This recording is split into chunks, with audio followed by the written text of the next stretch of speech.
ask anybody's question but yours. You're an idiot. And really a disloyal person. What's up, everyone, and welcome to the Disloyal Idiots podcast. Back after a brief hiatus for the New Year's and all that. I'm Christian Guzman, joined by Steve Haller and Andy Pregler, because we finally have some football news to talk about, which feels like a rarity in this new age of Orange football. Who talks first? You talk first? Do I talk first? It's been so long. We don't. I'm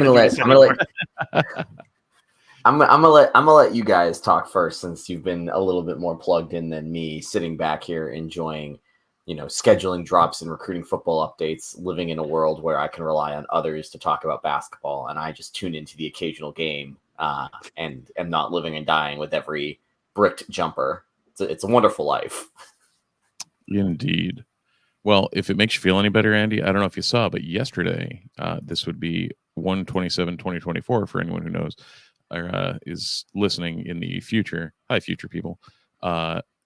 Syracuse has officially opened their class of 2025 recruiting. So I don't know if you saw that at all.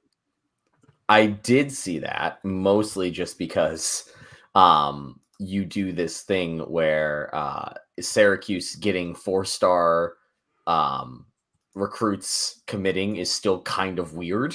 I don't know how else to say than Fran hasn't completely desensitized me yet. But yeah, it looks like things are getting it looks like Fran has yet to stop Cruton. We knew he'd be out Cruton right now. He is yet to stop Cruton. So yeah, for anyone who didn't see, Syracuse has officially landed their first commit in the class of 2025. 4-star edge, Charlandon Strange, also known as Zach with 2 Qs. He is a 4-star edge from Wyncote, PA, just outside Philly. So the Jersey adjacent bus continues to roll. Just to, Christian, do you guys consider Philly part of Jersey at this point? Not even close, but for these purposes, sure. I was going to say, when it comes to this, it's all part and the same of the greater metro areas. But he's ranked in the composite as currently a 0.9064 as a 4-star. I'm not a doctor, but he's a top 300 recruit, and we don't get them all that often because I don't know if you knew I had spreadsheets of things. I believe at present, not counting those coming in the class. No, so counting those coming in the class of 2024, as a high school recruit, he is the 7th highest ranked recruit that Syracuse has ever had commit. This is overall, completely. The only player in the class currently in the class of 2024 that's higher than him is Emmanuel Ross. And I only know this because last night I went through and rechecked to make sure that my numbers were right. He is the only person currently ranked above Charlandon. And this is I guess what we're getting used to now in the new brave new orange world. It's so weird that we now have to shift our standards now, right? Because usually you shift those standards progressively and gradually, not exponentially, which is what it seems like we're doing with Fran Brown's new era of recruiting and Syracuse's new philosophy of recruiting, which is just hire every single best recruiter in the nation and let them do their work. Yeah. So currently the players that came in above Zach would be Cecil Howard, Johnny Morant, Diamond Ferry, Andre Baskin, Avery Collier, and Emmanuel Ross. Of those, Baskin did not qualify. Cecil Howard transferred. So of people that played more than a couple snaps for Syracuse, he's the 4th highest. They did also get Braylon Ingram and Jaden Gould in, who were both higher rated as prospects, but they got them in as transfers. Yeah, and I think that this is another, if you go to Syracuse Fans Nation, Mike McAllister has an interview with him. It's Elijah Robinson. It seems as if he and Robinson go back a ways from a mentorship, from a coaching perspective. Yet another to what Christian mentioned, you bring in these best recruiters. They're not just the best recruiters because they can cold call a elite high school talent. They're the best recruiters because they have relationships with the best talent that span back a longer period of time due to their, whether you want to call it always being on, whether you want to call it always, selling and always looking for those extra angles, it ends up paying off. And in this case, this was somebody who probably would have been going to Texas A&M if Elijah Robinson was still at Texas A&M. Instead, Robinson's at Syracuse. We're able to play the geographic connection. He's the first recruit of the cycle, was at junior day up on campus. And I think another thing that we are definitely going to have to shift our mindset on, as Christian kind of mentioned, Fran has a tremendous hit rate on kids who come to campus for official visits. I'm not necessarily this rate is going to be sustainable moving forward, because I don't think like a 95% hit rate is sustainable even at the best schools. But it does appear that Fran is getting and putting together recruiting events that are high impact and very persuasive in a way that we haven't really seen at Syracuse before, which is definitely nice. But also from our recruiting perspectives, we're going to have to start paying a lot more attention to when these kids are going up to Syracuse and if a commitment comes, close after those big, either it's junior days, whether it's senior days, or whether it's just general mass recruiting visits. It's high impact, Andy. Him watching the buzzer beater against Miami, standing next to Nick Williams. Yes. So there's a video on his socials of him, like his reaction to this ridiculous buzzer beater, and he pans right to Nick Williams standing next to him. It's like, okay, this combo of Robinson and Williams they're onto something. And that was, it's weird how crucial that buzzer beating win is for Syracuse, because so many recruits who are visiting on that junior day have posted that buzzer beater on socials. Just be happy they weren't here for the Florida State game. Yes. Nah. Yeah, I guess the other thing about this that is flying slightly under the radar. When you look at a kid like this, he's from outside of Philly. Who do you think he was recruited by? Who were his top 5? Oh, Boston College, Rutgers. I mean, you got to throw Pitt in there. Pitt's usually okay. We got 2 things. We got Pitt and Rutgers. Any other guesses? Penn State. I'm guessing Maryland. Nope. The 5th, because we were in the top 5. The 5th is the University of Southern California.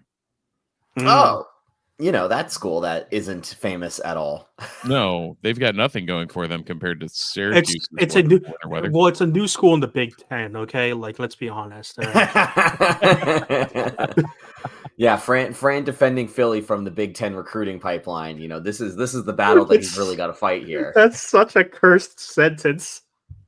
We have conference games against Cal and Stanford next year, my friend. We will get to that very shortly. I was going to say, we are going to get to that.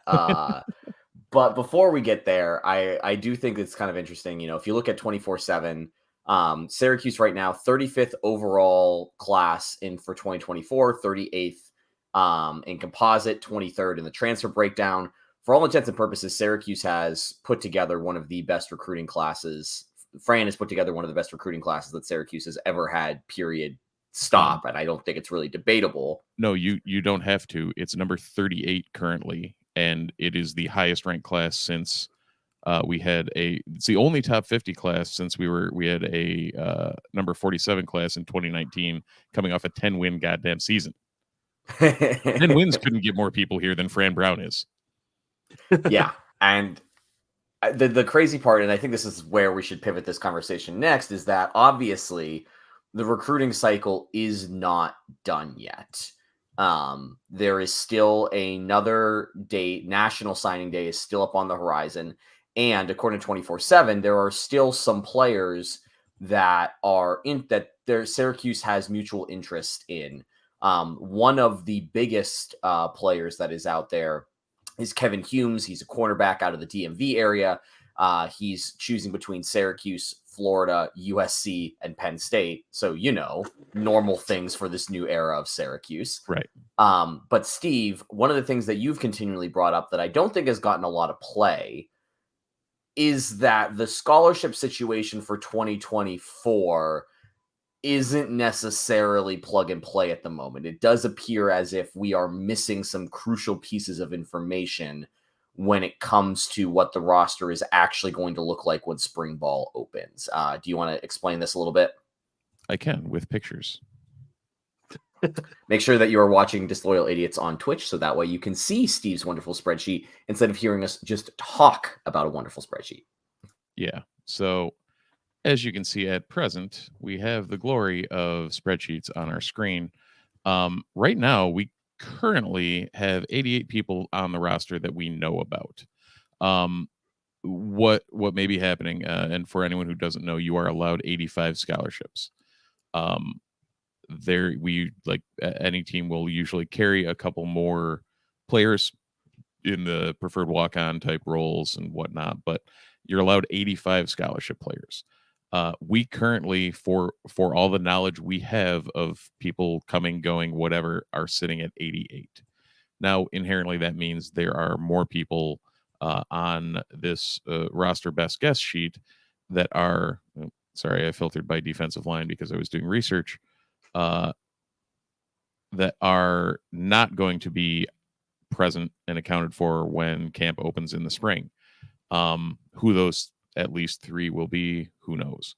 But right now we're looking at 88 current roster slots.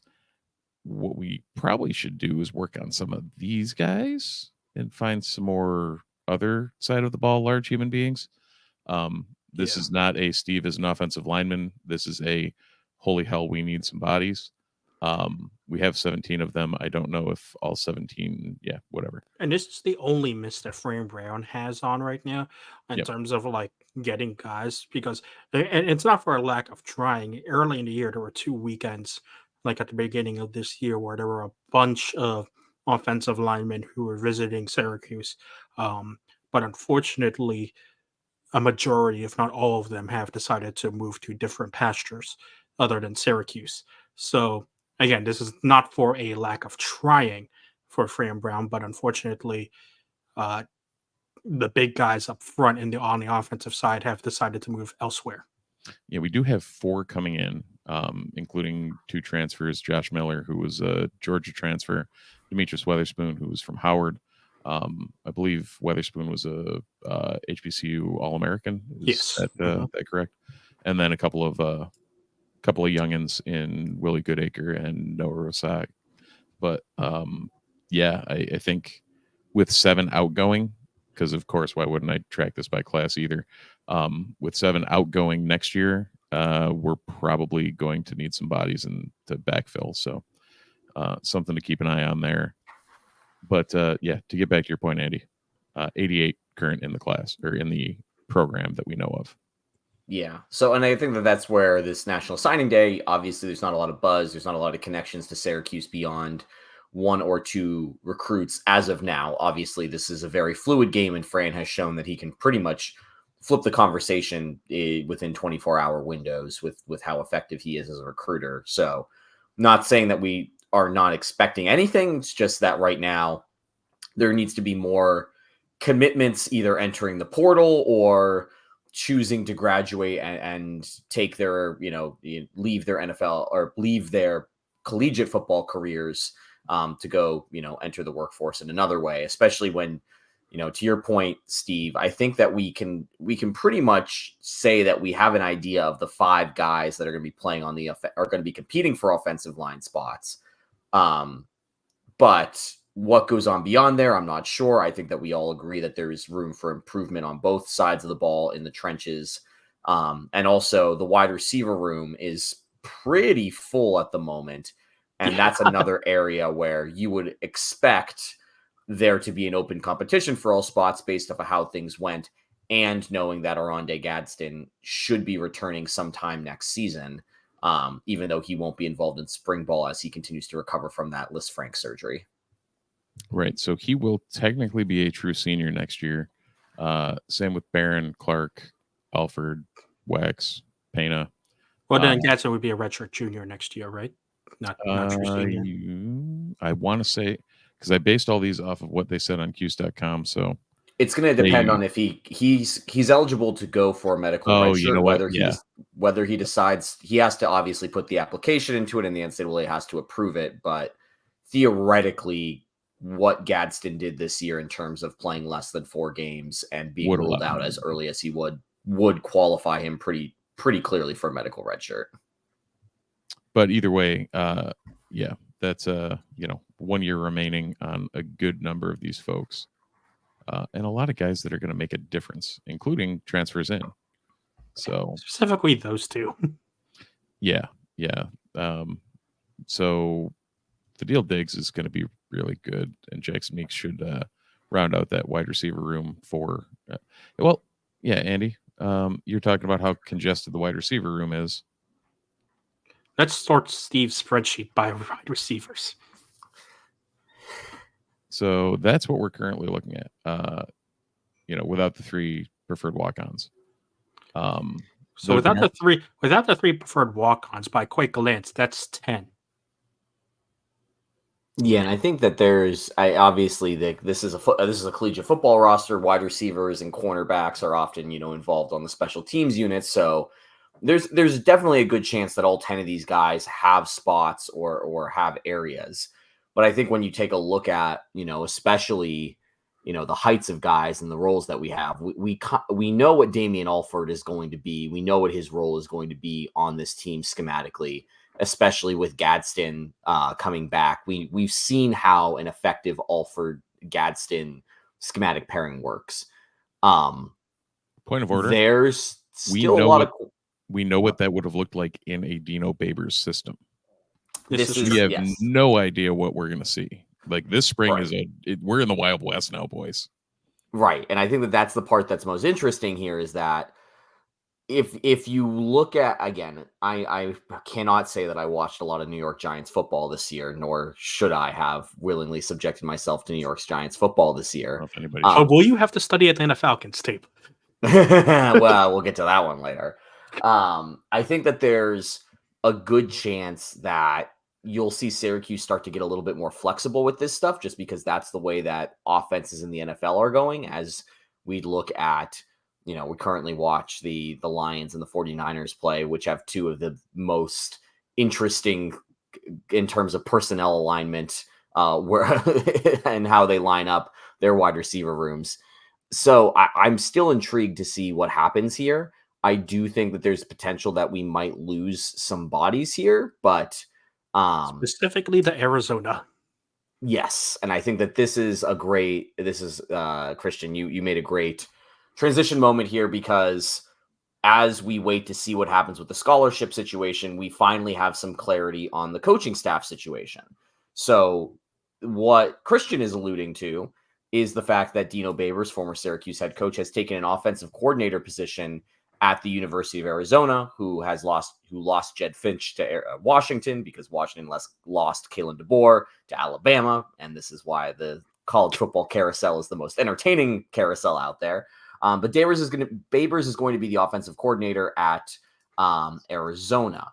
It appears that based off of again, more reporting from Mike McAllister here, James Villano is going to be the special teams coach at Syracuse. Dale Williams is going to be the offensive line coach at Syracuse. Joe Schaefer is going to be the defensive backs coach at Syracuse. We are now getting a better idea of who's staying and who's going from Dino's staff previously, and it turns out most of them are going, and with the exception of our Jersey flag waver, Nunzio. But also Michael Johnson. Yes, there we go. Michael Johnson as well. And so you end up with this situation where Babers, Kendall Coleman. Kendall Coleman is listed on the website as an analyst. Let's go. Good for Kendall. That's awesome. I love seeing that. The Mackie McPherson was the one that did it while I was at school, but like the Mackie McPherson roll immediately into coaching career when your playing career is done. Love to see that. And Kendall's been on the staff for quite some time as well, so it's good to see him theoretically still sticking around. Yeah, there was 'cause actually he was on offense. He was an offensive analyst for 2 years, and then he switched to defense last year or something that sounds right. for off-season or off-field roles. Yeah. Oh, well, that was a big thing that Marone used to do. There's a whole list of old Marone players that rolled into grad assistant roles and are now throughout the coaching ecosystem, which is always something interesting to watch for. But regardless, with Babers going to Arizona, I think that might help with the roster situation, as I am sure there is going to be portal talk or portal offers to go out to Arizona, which is another team in a lot of transition after everything that's happened out there. So it'll be another thing to watch, but also Syracuse has really done a decent job of solidifying the staff that's going to be around Fran Brown. Steve, I'm sure we can talk about the offensive line stuff as much as you want. But Dale Williams has 25 years of coaching experience and was previously offensive line coach at Purdue under Jeff Brom, while being also working some time at Louisville. Seems like another one of those, Fran Brown knows a guy who knows a guy kind of fits here. Yeah, I'm curious about Williams. I don't know. We can get into that on a later pod if we want, but I just don't know what to expect. Haven't heard a ton of great things from Purdue fans, but that's also from Purdue fans who notoriously are fickle about everything. So did you read the Mike McAllister quote that he got from Fran? No. Coach Williams is really, really intelligent and understands the screen game a lot differently than other people we interviewed. He has a good grasp on what they're doing at the NFL level when it comes to screens. He loves running power and counter. He loves mauling people, just everything about what it is to be an O-line guy. He's able to relate to the kids and they love being around him. This is a tough offensive line guy. I like him a lot and I'm glad he's on our staff. So our guys are going to be moving. Good. That was the thing. Over the years we've shifted, and that was half the problem I had under Dino, is every time they shifted offensive line guys, they diametrically changed what they were doing. You went from Kavanaugh, you went from Kavanaugh to Schmidt, and that was a diametric change in what you wanted. And then from Schmidt to Farmer, who drastically changed the system. And then this also drastically changed what Aaron Service's weight was over the course of those multiple offensive line coaches. Good Lord. We want a small guy, or we want small, fast guys. We want big road graders. We want small, fast guys again. What are we doing? But either way, we'll figure out what Williams wants, and it seems like he wants people that'll move. Kalen Ellis may want to drop a couple pounds on that one. But beyond that, I think we've got a line that actually is built to move pretty well. So we'll see. I mean, I know Enrique Cruz can get up and go. So yeah. And that's what Syracuse's new nutritionist is for. Yeah. Go read James's article, which is more on the basketball side, but still applies. Yes, 100%. And good to see that they're actually paying attention to that thing finally. What, Mario Salvos after every game wasn't a good idea? I mean, it was, but at the same time, not really, but still. Yeah. Well, no, it's the Mario and Salvos after the game is perfectly fine, but the next meal needs to not be also Mario and Salvos. This is indeed true. Yeah. The other guys that are brought in, James Villano is coming to us from Troy. He's special teams coach. Seems like a DMV recruiting hire, which of course feeds into Fran Brown's overall strategy there. And Joe Schaefer, defensive backs coach, is coming to us from Texas A&M. I think that's to be expected considering who the defensive coordinator at Syracuse is and where he previously was. But I do think the defensive backs coach is an interesting hire just because we do know that Fran seems to have a willingness to coach the defensive backs in a hands-on role as well. Which I think is, again, going to be interesting to see how the staff interplays. It'll be interesting to see how Fran adjusts to being a head coach. But it does appear as if this staff is coming together with a lot more Power 5 experience than as opposed to G5 experience, like what you've seen in past years with Marone and with Schaefer and with Babers. Yeah. So who was it you mentioned as the special teams guy coming in? Volano. Okay, he's the only one not officially announced by the university, and he would be the 11th coach. So that'll be that'll put the bow tie on the coaching staff for the year. Yeah, and I think one of the other interesting things for the field coach positions. Yes, and I think that that's one of the more interesting things. I don't know. I know that Michael was looking at this a little bit, but we didn't really. I don't think he's dove into this too much.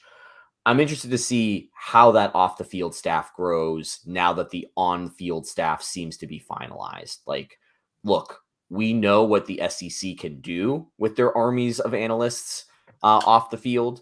We've known that Syracuse has not waded into that war in any meaningful way, but Fran is obviously bringing a different mindset and a different apparatus and expectation. And I do think it'll be interesting to see how built out the out of the field staff goes over these next coming months, because I do think that that's part of the building of the staff is that you got to get your 11 coaches, the guys that are going to be working on the field, the ones that are allowed to do X, Y, and Z. And then you work on the analysts and you move guys around based off of, recommendations. There's still obviously plenty of coach movement happening now that will open up more roles, and that can obviously change who's available and who's not available. But I am intrigued to see how many off the field staff Syracuse adds this offseason in relation to what they've had in the past. Yeah, that'd be interesting to see. I mean, we've already seen an uptick in recruiting staff. Yeah, but a big uptick. Yeah, but beyond that, I don't know. On the back end stuff of like I don't know. There's a whole multitude. Well, yeah, that'd be nice. There's a whole multitude of back end staff that they could add. So we'll see what he ends up going with, what they end up bringing in. Yeah, and obviously we are going to talk about what those coaches are going to have to work against in the 2024 schedule. But first, we're going to talk about our friends Home Field Apparel, makers of the coziest, softest hoodies, t-shirts, joggers, sweaters, whatever you want to be warm and cozy in this winter season. Home Field has you covered. They have got a Syracuse collection that obviously will keep you styling in blue and orange all off season long. However, they've got a new feature. If you go to their app or you go to their website, they now have a shirt randomizer for you. So if you wanted to buy a mystery box, but didn't like having to click through and try to find the mystery box, their website is now basically a mystery box function. They're really excited about it. I'm really excited about it because it lets you just shuffle through a lot of fun designs that they have on the site. And if you want to buy one of those shirts, one of the Syracuse shirts, make sure you use promo code NUNES23, NUNES23, for 10% off your first order at Home Field Apparel. I'm not a fan of this. What was that? I'm not a fan of this move. I mean, look, Connor and his gang know what they're doing. They are setting you up so that way, if you wanted to have a schedule of t-shirts for all of Syracuse's 12 opponents, you probably could do that this year. Oh God. Why? Yeah, why do they do this to us? Because they love us, and mostly they love questions. Our money. Yep. I can't just hear. Just shut up and take the money. Yep. What is this? This is glorious. Oh, have you not seen this? I have not seen the Idaho King Spud shirt. Oh yeah, they really. I mean, they're having it's the thing is that now Connor, much like the patrons who listen to the show, deep at heart, he is a Midwest basketball fan who likes to do things inside gymnasiums, and that includes eating French fries. And he'll make a t-shirt about it. Yeah. God damn. All right, cool. Well, now I know where Steve's going to go after this podcast. They can even make Georgetown shirts look good. This isn't great. It's rather unfortunate that they do make me want to get a Georgia shirt, considering how much time I spend around Georgia alumni with my current job. I try not to think about that too much. But you know what I am about to share with you all right now? Something really important. Oh, that's the Here we wrong go. year. This is the right year. I was going to say that's something really painful, not important. No. Sorry. Hold on. Let me get let to the me right pull up the one right that year. I want. I can pull up the right year for you if you want, Here. Andy. No, I Yep, got he's you. got it. There we go. There we go. Yeah, I have them both open next to each other because I'm sure that this is what we're going to talk about a little bit. Yeah. Here is the 2024 Syracuse football schedule. You do realize you could have just done it on the Cuse.com website. Every time I load up Cuse.com. Oh, yeah. I forgot your computer explodes. Yep. Yeah, it makes StreamYard go slow. So FBS schedules works better. Sorry, Cuse.com. We got to figure that out. But in the meantime, here's the Syracuse 2024 football schedule. I'm just going to run through it really quick, and then we're going to have lots of thoughts on this. Open the season hosting Ohio, hosting Georgia Tech, bye week on the 14th, host Stanford, host Holy Cross, travel to Las Vegas to play UNLV, travel to Raleigh, North Carolina to play NC State, have another bye week, travel to Pittsburgh to play the Pitt Panthers in a game that I unfortunately will probably be at, come back home to play Virginia Tech, head up to Chestnut Hill to play Boston College, at Berkeley to play the Cal Golden Bears in November. That'll be fun. Come back home to finish the season against UConn and Miami, both at the JMA Wireless Dome. Biggest things, that Thursday game that Pitt game is a Thursday night on the road, and the Stanford game on September the 20th is a Friday night. Those are the two non-Saturday games that Syracuse has this season. Gentlemen, I know that we spent a lot of time talking about how Syracuse would fill their random off date that they had with the Army change in the schedule. We knew that the UConn game, the location was TBD, the date was TBD. There was a lot of things happening there. I still think that this schedule is incredibly manageable, but somehow the ACC gods and the Syracuse scheduling apparatus continues to give us the most difficult version of an easy schedule. I'm curious. That was my immediate read on things. I'm curious, kind of, Christian, what your first read was on the schedule when it was announced.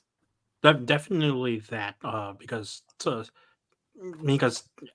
given all the recent hype around Syracuse, we still forget this is a new coaching staff with a new head coach who has never held a head coaching position before, who has only limited experience as a coordinator at the Power 5 level, or even at one of the highest level at the FBS level at Temple. You've got a new offensive coordinator who is only returning to college football after being a running back coach, and you should have a defensive coordinator who can still hold his ground, given that he was in that position last year. But all in all, it's a new coaching staff with new players, many of them who are going to have to shift into new roles and learn new systems, which means that the second game of the year being against Georgia Tech, a program that is on the rise, that has a lot of momentum and a lot of continuity around it as well, is a recipe for disaster in terms of a start to the season. You would have liked to see, one of those non-con games being either, the UConn game or the Holy Cross game get pushed up and swapped around with that Georgia Tech game in order to just give Syracuse at least one more, if not two more tune-up games before you dip into any sort of conference play. But the fact that you only get Ohio to warm up for Syracuse and then you go straight into it with a Georgia Tech team that is going to be hungry to repeat the success it had this year is not great. And then you go to the October schedule, which is again all on the road, much like last year. We saw how much Syracuse struggled with that. UNLV is not going to be a joke. I believe they won the Mountain West, and at NC State is never fun either. And then a Thursday night game against the ACC is something Syracuse has always struggled with, in terms of that game being one of the worst games of the year in terms of football quality every time Syracuse plays it. Mm-hmm. So those two stretches for Syracuse are not great. To immediately start off with Georgia Tech in the second week of the season, and then that 3-game stretch in October. Now, the Georgia Tech. Yes, the Georgia Tech game is not optimal. They could have done us a lot dirtier than that. This is true. They did not. You're talking a Georgia Tech team that we lost on the road by 10 points, maybe 11, whatever. It was a one score game for most of it. Exactly. I'm surprised AD remembers that. I watched that game. I processed some of the game. You were present during that game. I'm surprised you processed some of that game. Oh God. Yeah. Fun. But either way, I don't know. Yes, Georgia Tech is a program that's improving, but have you seen what our roster did? This is where my caveat at the beginning still holds. Yes, there's a lot of new things, but again, we got to remember, new coaching staff, every single player is going to have to learn the new system, whether they were with this coach before or not. Yep. So this is all new for everyone involved. Yeah. You know what the schedule reminded me? The only nice thing, though, is that Georgia Tech won't have seen any of that either. True. This is true. You know what this schedule reminds me of? The 2022 football schedule, where. So you're hoping that we don't have a life-changing pandemic again that would ruin Syracuse, much like it did in the transition year. No, 2022. I misheard. Yeah, the season where they had the opener the Thursday night against Louisville, and then they had UConn and Purdue and Virginia all and NC State all really early in the season, and we were all saying the same things of like, man, it would be really nicer to have a softer opening, and we would like to have a little bit of momentum before we start playing the mid-tier of the ACC. And then Syracuse rips off a 6-0 start before they get to the real meat of the schedule. And I think for me, when I look at this, I look at an Ohio team, I look at a Georgia Tech team, I look at Stanford, I look at UNLV, I look at NC State. Those are all games we should be scared of. I am not saying that I'm overlooking them and saying Syracuse is going to start the season 6-0. I'm just saying that like that road stretch of not playing a home game in October and having to go play at Pitt in a stadium that has given us fits, and also having to make a cross-country trip against a Cal team that last year wasn't very good offensively, but was surprisingly good defensively. I just see a lot of pitfalls in the later half of the schedule, where the beginning part of the schedule, to Steve's point, I think that we're going to be very new on film. Kyle McCord is a quarterback who looks really good before you get tape on him.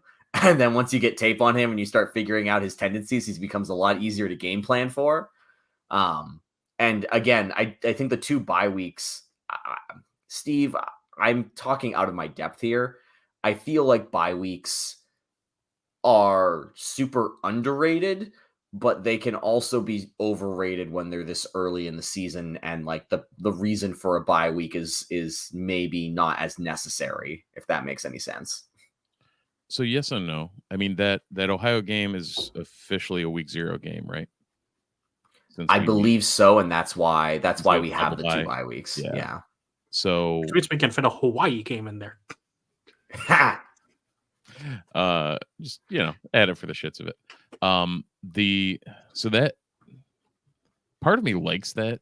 All right, we got 2 games, and then we've got a week to reconnoiter and rewrite the ship and do what we need to do, and for a new coaching staff to get a bit of a hard reset after those first 2 games of like, all right, what's the status of where we are? What do we need to do? At the same time, like you said, you get one that early, and it's like, okay, we don't need to get people healthy. I mean, maybe we do. We've had years where an early bye week would have been a savior to our season. Like people come out of camp injured, maybe get them healthy.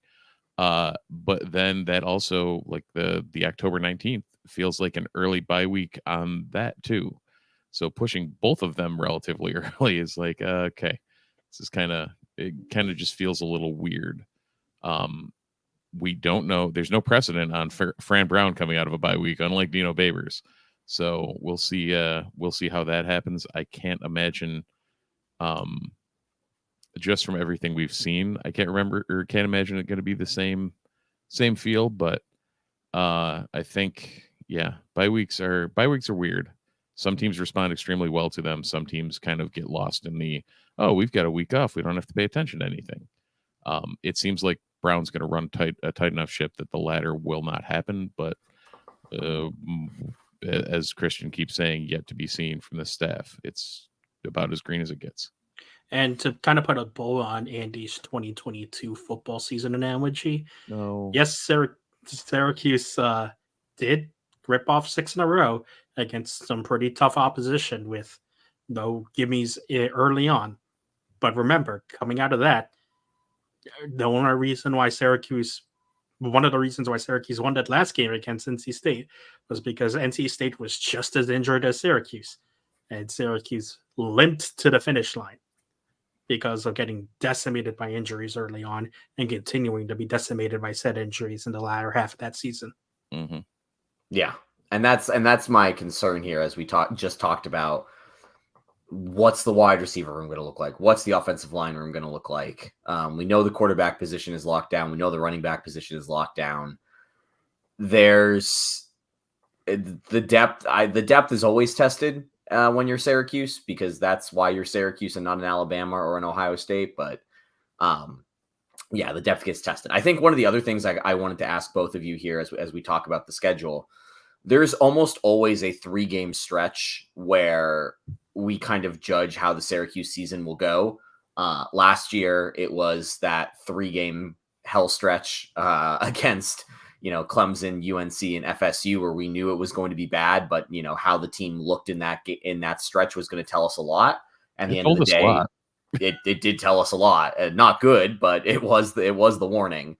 Is there a 3-game stretch on this schedule that you look at and you go, I feel like this is going to either make or break the season, or this is going to tell us a lot about the team if it's earlier in the season?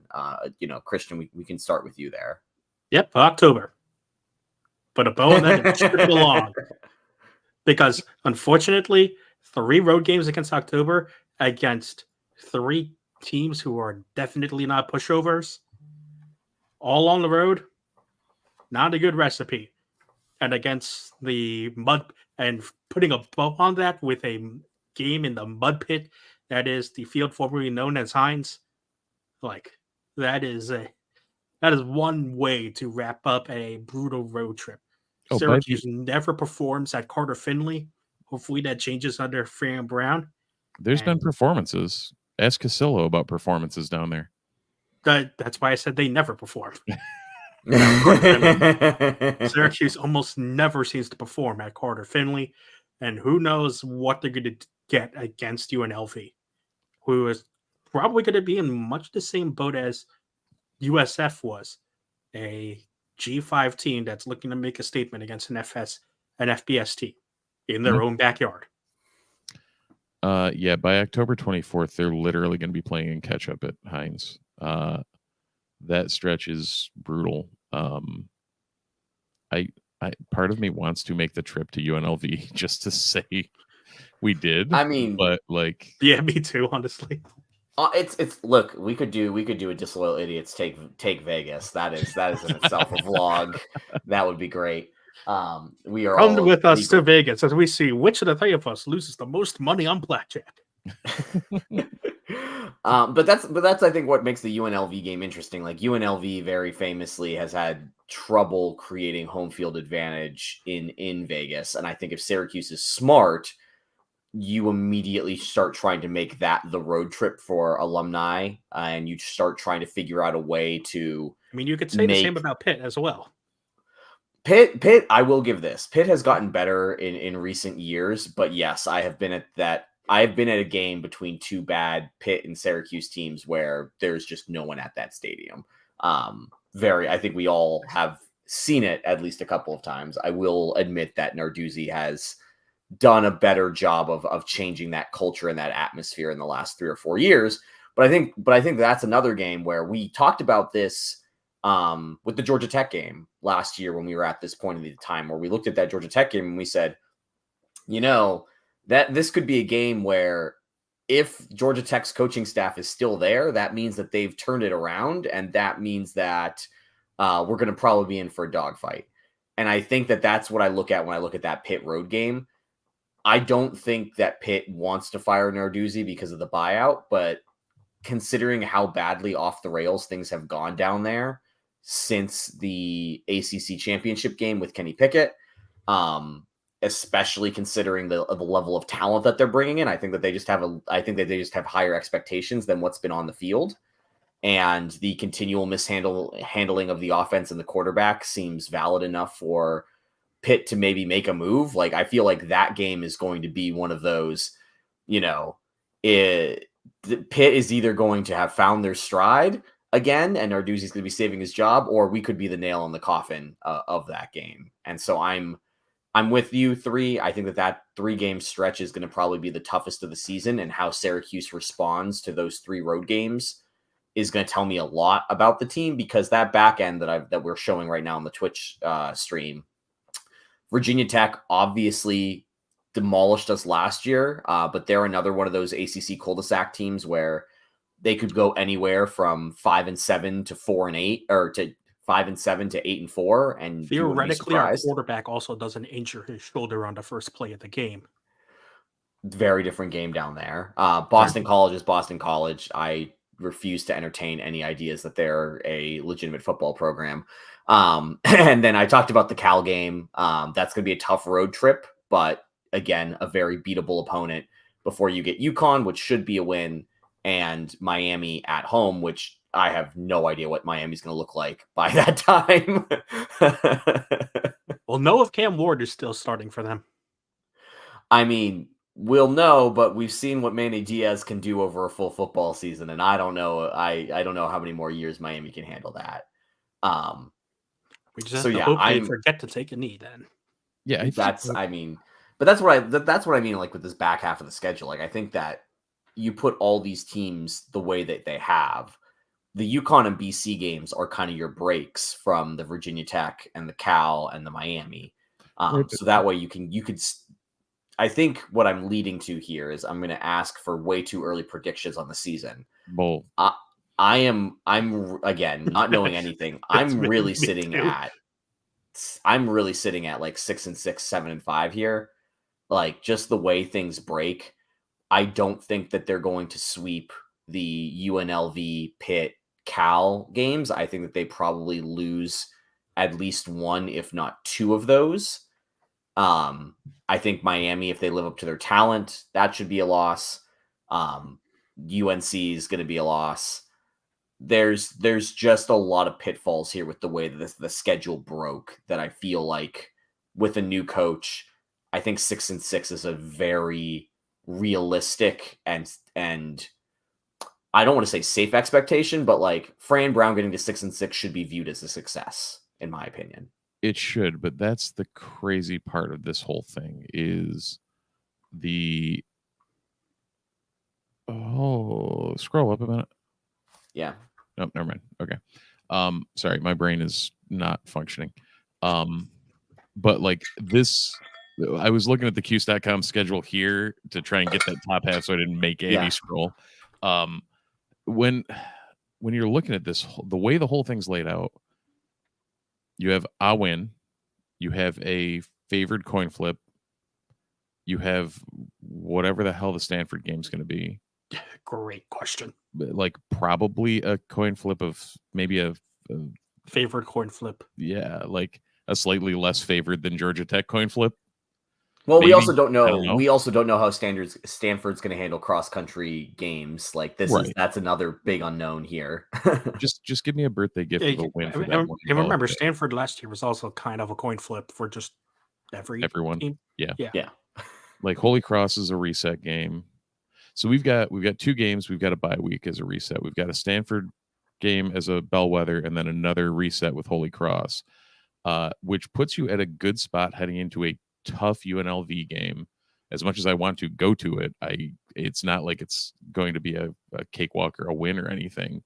by any stretch. And then at Carter Finley and at Pitt. So that, again, the stretch Christian pointed out earlier of holy God, what's happening? So if you start 3-1, like assume you lose one of the coin flips to Georgia Tech and Stanford. So you're 3-1. Maybe you snag one of those three. So you're what, 4-3 coming out of that. Yes. Home against Tech. 2. Yeah. Like Virginia Tech's probably favored in a coin flip there at the Dome. Yep. So 4-4. BC UConn wins, at Cal and Miami losses. Like, yeah, 6-6 is realistic. But at the same time, you flip a couple of those coin flips, and if this team performs up to what the recruiting rate, like if Fran and co can coach to the point of, you know, a baseline of quality above where, let's put it this way, this schedule, when Dino Babers was the head coach, we thought we were going 8-something with. You know what I mean? Like, this was an 8-win schedule with Dino as the coach. Fran brought in better kids and is potentially looking at better results from better kids. It's just the question mark is the unproven. So if he can step this up a level, you've got anywhere from 6-6 to 10-4 on the season, or 10-2, whatever the hell the reason. Like math is hard. And I think that's very unrealistic, but feasible. And I think that's gonna be the toughest part for this year is to, like, this is why I'm really excited about spring ball. This is why I'm really excited about the opportunities that we're going to get to see the team before the year kicks off, because I do think there's so much unknown. There's so many coin flips on the schedule that it's not that I want to set my expectations. It's more that it's just like every single week is going to be an unknown, which is such a new territory for us. I just want to have a little bit of an inkling. I want to have a little bit of comfort in knowing, okay, what's the offensive scheme here? Like, how can we realistically attack a Cal defense that's super stingy? How could we theoretically handle a UNLV offense that has an elite wide receiver? Like, who's going to be the number one corner? Is Deuce going to come back in and take a number one corner role and take the shutdown role? Or is it going to be someone else that Fran's coached up by now? There's just so many roster questions. There's so many schematic questions here that when we look at this schedule, it's really tough to say how we even match up against these coin flip teams to feel confident in any way, shape, or form. And when I responded to our roundtable on News with Jishin, that's why I said that I think the floor is 6-6, and the ceiling is 10 wins. Like, and the weird thing is we just don't know. Like, the season could really fluctuate between 6 and 10. And I think, again, like Andy said, we won't know until spring ball until we can, like, even make a kind of definitive point about where our expectations should be. And even then, that's not going to be a good indication of where our expectations should be after spring ball. So that's why I said I'll split the difference instead, 8 wins, just because I don't really know. Because Syracuse could win 10, but could also only win 6. Yeah. And I think I put the losses at Georgia Tech, Pitt, Cal, and Miami. And then you could probably, if you want, you could probably even throw an NC State loss in there as well to make it a 7-5. But like, this is a tough schedule to predict and a tough schedule to forecast, just because, as we keep mentioning, we really don't know what we're going to get from Syracuse. Yeah.